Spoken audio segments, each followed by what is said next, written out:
Muchísimas gracias por la oportunidad.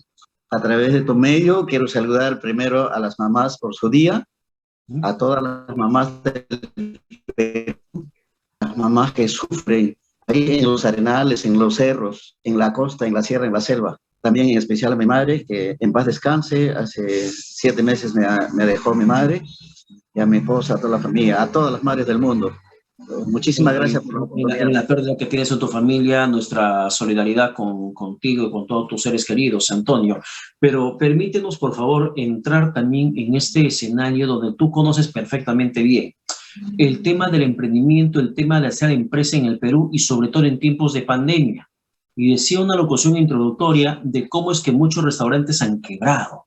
Muchos empresarios han tenido que cerrar sus negocios porque lamentablemente no soportaron esta situación crítica que se les ha venido encima. ¿Cuál ha sido tu vivencia como microempresario, como empresario, como emprendedor? ¿Cuál ha sido tu vivencia y la experiencia que nos puedes contar?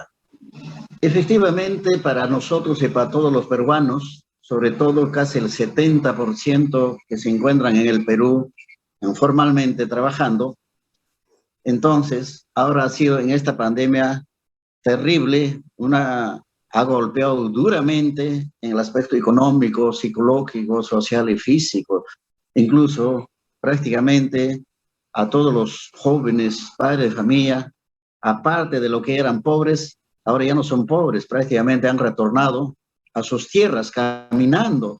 Hemos visto para el sur, para el norte, para el centro, a pie se han regresado. Sucede que prácticamente en el Perú no hay una oportunidad porque no hay proyectos que permitan ayudar, promover, motivar al pequeño, al microempresario.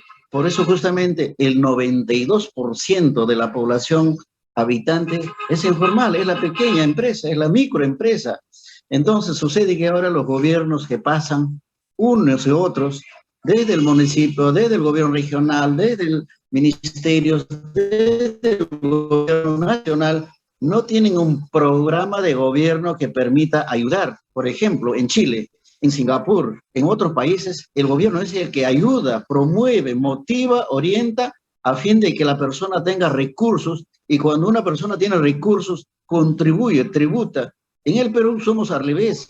Aquí en el Perú existen 15 impuestos, 15 impuestos de diferentes escalas.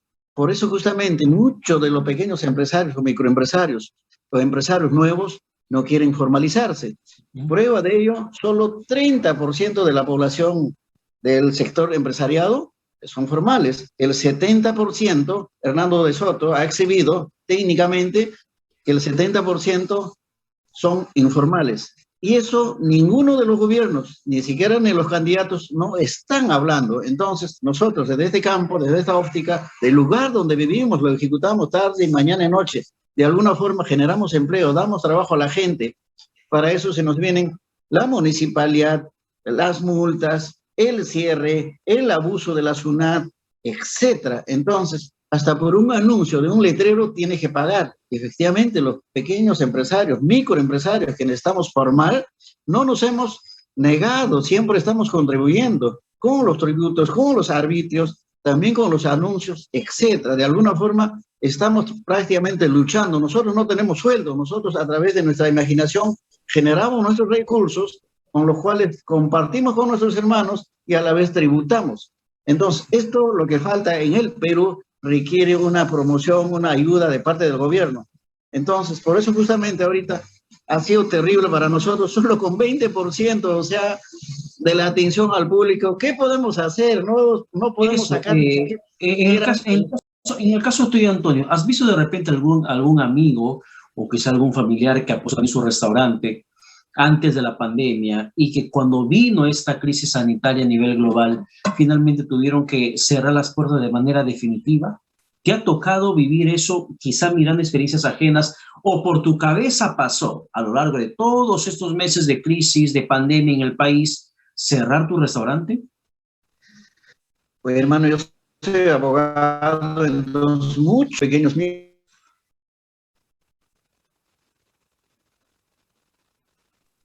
gratuitamente asesoro.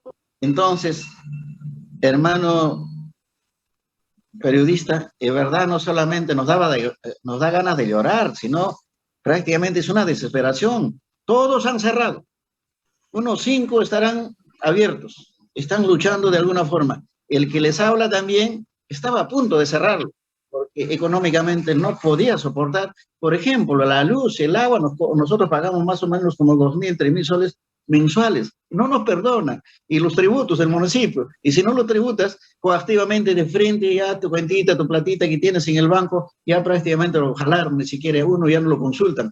Entonces, estamos viviendo, aparte de esta pandemia, prácticamente estamos secuestrados, estamos asustados, lo que desde acá le invoco a través de sus medios, que el gobierno tiene que ponerse las pilas, decir que hay que dejar a trabajar a la gente. No tenemos plata ni siquiera para enterrar a nuestros familiares, no podemos ni siquiera acercar, ni siquiera para los entierros. Entonces, si no tenemos plata para medicinas, menos vamos a tener para el entierro. Entonces, de alguna forma, de cualquier forma, prácticamente estamos prácticamente secuestrados, amarrados de la mano, y desde acá le invocamos a través de su medio que el gobierno tiene que abrir las puertas. Una de esos, justamente la candidata Keiko Fujimori dice, el Perú abierto. Así tiene que ser, para poder trabajar, para poder ayudarnos unos a otros, para poder tributar.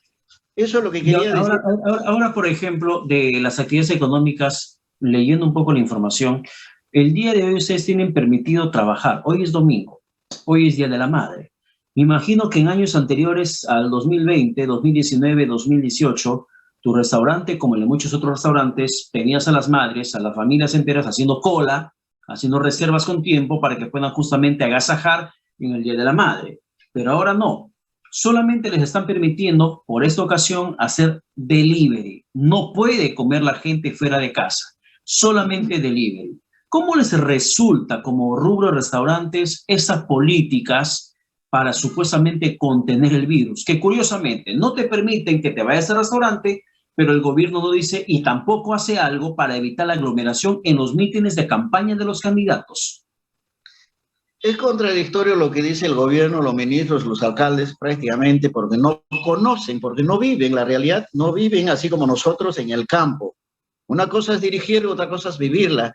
De tal forma, nosotros, de alguna forma, por ejemplo, trabajamos con delivery, pero ¿qué pasa? No alcanzan ni siquiera para poder pagar a los que llevan, a los que reparten a través de los motos. Entonces nosotros tratamos de hacer lo posible con la movilidad que tenemos, etcétera.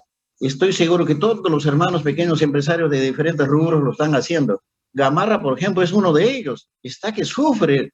Hay unos cuantos se han formalizado, pero ahora no pueden dar trabajo. Al día de ayer, antes de ayer, estaba por Gamarra, hermano, todos los pequeños negocios están cerrados. Este es un caos. Entonces, desde acá insistimos, invocamos al gobierno que no espere, o sea, la elección, que no espere el 28 de julio. Tiene que tomar las decisiones ahora para abrir todo el negocio. De esa forma podemos subsistir. Pero dentro de lo que significa también la afectación económica, se da el caso de que muchos han perdido sus propiedades, han perdido su empleo, no pueden ya pagar una renta, un alquiler, ni siquiera el alquiler del local donde tenían su negocio salchipapa, alguna cosita que estaban vendiendo, y menos el alquiler donde estaban viviendo. Y a eso se empuja a que muchos se vean forzados a ocupar predios privados de forma ilegal. Esas invasiones como la que sucedió con Lomo de Corvina y con lo que pasó con el Morro Solar, que no va a ser la primera, no ha sido la primera y tampoco será la última vez, Antonio. Tú también tienes experiencia en ese sentido, lo que significa titulación. ¿Cuál crees tú que es el problema que impide que se pueda erradicar ese déficit de viviendas que tenemos en el país? Lo que sucede es que los gobiernos no tienen un programa de gobierno para específicamente en este área de la vivienda. Nosotros, en el año 1990, aquel entonces era el presidente Alberto Fujimori, yo era dirigente vecinal en 54 asentamientos humanos, y hoy gestionado, con mi gestión, le hemos construido más de 350 casas de material noble. Entonces, hemos entregado y se generó empleo. En ese entonces se ejecutó obras de Foncó, desde agua, desagüe, electrificación. Los reservorios más grandes del Perú están en la Pampa de San Juan, la electrificación, las losas deportivas, las villas con los maquinarias del ejército, etcétera. Y se repartió mochilas, cuadernos, libros, buzos, uniformes. Entonces, de esa forma se generó empleo a mucha gente, al pobre, al mediano, también al rico, porque ¿quién es el que vende ladrillo, fierro y cemento?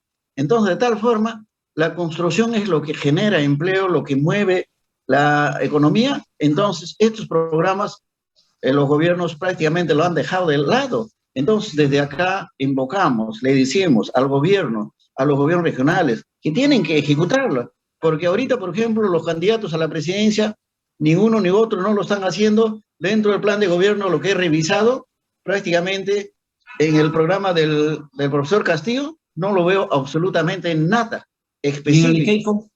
Pero sin embargo, en el plan de gobierno de la señora Keiko, sí tiene ahí programas de gobierno, no tan claro específicamente, pero ya prácticamente hay un avance bastante. Entonces, pero ¿de quién es la responsabilidad, Antonio? ¿Quién tiene que impulsar la construcción de viviendas sociales? El gobierno hace unos días anunció un proyecto, un plan nacional de justamente generar desarrollo urbano a través de viviendas sociales, acoso social. Pero ¿quién es el que tiene que dar el primer paso? ¿Quién es el responsable de la planificación previa antes de que la plata llegue y se genere esa inversión de construcción? Efectivamente, el gobierno es el responsable, el Estado, porque ahorita, por ejemplo, le han dado esa responsabilidad al Ministerio de Vivienda, pero lo han normado con infinidad de normas que prácticamente son, hermano, es difícil de cumplir y por lo tanto no lo van a poder hacer. Por ejemplo, sí lo han hecho algunas viviendas, o sea, en las zonas urbanas, pero las zonas rurales de todo el Perú, de los asentamientos humanos, no lo van a poder hacer. Entonces el gobierno ahorita tiene que ejecutar, crear nuevas ciudades. Por ejemplo, ofrecen todos los gobiernos agua, desagüe, electrificación. Falso, más que falso, lo van a engañar y siguen engañando. ¿Por qué? Porque incluso había un programa de agua para todos, lo engañaron. Entonces sí, ahorita los mismos están haciendo. Entonces, mira, primer paso primero es título de propiedad, que se llama saneamiento físico legal. Luego viene las obras de agua, desagüe y vivienda. Eso es lo que tiene que ejecutar. Pero aparte de eso... Pero Antonio, ¿quién tiene que ejecutar eso? Por ejemplo, ¿cómo es posible que haya gente que haya invadido, más de 5.000 personas se hayan invadido entre Morro Solar y Lomo de Corvina? Quiere decir que hay por lo menos como 5.000 familias que no tienen dónde vivir en este momento, sin contar las invasiones que se anunciaban en el RIMAC, las invasiones que se hacen de manera cotidiana al interior del país. ¿Quién tiene que generar ese saneamiento físico legal? Porque es fácil decir que el gobierno dé la casa, ok, el gobierno puede construir, pero ¿dónde va a construir? ¿Quién es el que tiene que hacer el saneamiento físico legal? La reversión del uso del suelo. ¿Qué tiene que ver el tema del proyecto de saneamiento básico? Porque hay instituciones y hay niveles de responsabilidades en este problema que impacta directamente sobre millones de familias. Efectivamente, no solamente ese porcentaje, ese 5.000 o 10.000 que la han invadido, sino a nivel nacional. Yo he recorrido todas las provincias del Perú, a los 1.835 distritos del Perú, he viajado en todo ese problema, en todas las provincias del Perú también hay lo mismo, estas invasiones. Por ejemplo, le decía, por ejemplo, el gobierno tiene que crear nuevas ciudades para llevar a estos hermanos que están anclados en los cerros. ¿Por qué? Porque acá en los asentamientos humanos, en los cerros, sencillamente no le va a dar pase el ingeniero de defensa civil porque prácticamente por riesgo alto y por lo tanto no hay ni agua, ni desagüe, ni título. Entonces, después de haber investigado, después de haber recorrido, nosotros lo planteamos, es que justamente el gobierno o los candidatos que están asumiendo ahorita tienen que hacer nuevas ciudades desde el sur de Lima y del norte de Lima. De esa forma, a esa gente que están anclados en los cerros, a esos hermanos, para que no están sufriendo, hay que llevarlo, pero que haya plazas, caminos, escuelas, centros de salud. De esa forma, esa gente, hay que decir lo que trabaja, educa a tus hijos y contribuye esto, y esto es lo que tienes que devolver. El cuestión de financiamiento... Pero Antonio, ¿y el municipio que te cobra caro la colocación de un letrero en tu restaurante, tiene alguna responsabilidad dentro de esa planificación urbana para construcción de viviendas? Las municipalidades sí lo tienen, pero no entienden de qué se trata su gestión. Por ejemplo, la municipalidad provinciales, Lima, tiene la responsabilidad para hacer un planeamiento urbano, pero el alcalde de Lima prácticamente se ha olvidado de todo eso. Entonces, hay mucha traba. La municipalidad distrital, provincial, regional, etcétera, y ministerios. Entonces, tiene que asumir uno solo para poder resolver los problemas de la vivienda, en este caso el gobierno. Tiene que crear un programa de vivienda construir nuevas ciudades en todo el Perú. De esa forma vamos a reactivar la economía, porque cuando tú haces el agua y desagüe, ¿quién hace? No es el obrero, no es la persona, eso lo hace la maquinaria a una profundidad de 4 o 5 metros de profundidad. Y eso son maquinarias pesadas y por lo tanto, en cambio, cuando nosotros construimos estas viviendas nuevas, ahí vas a dar trabajo al albañil, al cerrajero, al pintor, a los clubes de mares, a los restaurantes, a los taxistas, etcétera. Entonces, tenemos que ser creativos y eso no es novedoso. O sea, y nosotros ya lo hemos hecho con el ingeniero Fujimori en el año 90, 91, 92, 93. Acá está, en las Pampas de San Juan de Miraflores, incluso se ha replicado a nivel nacional. Eso es lo que prácticamente la señora Keiko lo está considerando dentro de su proyecto. Entonces nosotros, o sea, como profesionales, como que hemos pasado esta etapa, sugerimos, esperamos que el gobierno actual, que no espera hasta el 28 de julio, sino que dicte normas que permitan resolver los problemas. Bien, Antonio Estete, muchas gracias por tu participación y por tu valioso aporte. Muchísimas gracias. Así, de esta forma, por hacer de la vivienda y para que no estén invadiendo, y lógicamente también hay que propician los traficantes de tierra. Sí, que es un problema que lamentablemente no se va a poder revertir mientras que no exista una investigación policial. Pero, Antonio Estete, te agradezco tu participación, valioso tu aporte y sobre todo entendiendo que tú tienes experiencia y estás ligado directamente a los temas que hemos conversado el día de hoy. Muchísimas gracias y que tengas buen domingo.